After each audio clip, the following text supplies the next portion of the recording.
继续来看南投国姓要举办乐新节，这个国姓乡的运动会嘛要做伙举办。除了传统的乐新绕境，这参赛的选手嘛会做伙参加。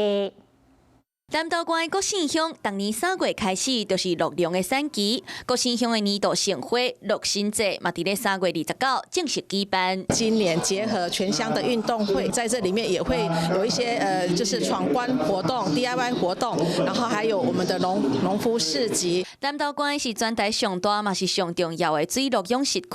国姓乡公所举办乐新节来介绍多元丰富的副产品。香肠的话，我们是用我们在地的黑猪，然后加上我们的鹿茸粉还有鹿茸酒下去调配出来的。全县有4600的水鹿南投县占全国的1/3，年产值有2.5亿元包括鹿茸酒、鹿茸粉，我们都多元化。今年活动是多元搁精彩，主办单位邀请各地民众3月29来到国姓乡的南港村，体验水陆原乡的产业文化。Hello， 我是林明瑞。想要抢先掌握最及时的新闻资讯吗？赶快订阅、按赞、开启小铃铛，锁定我们华视新闻的 YouTube 频道。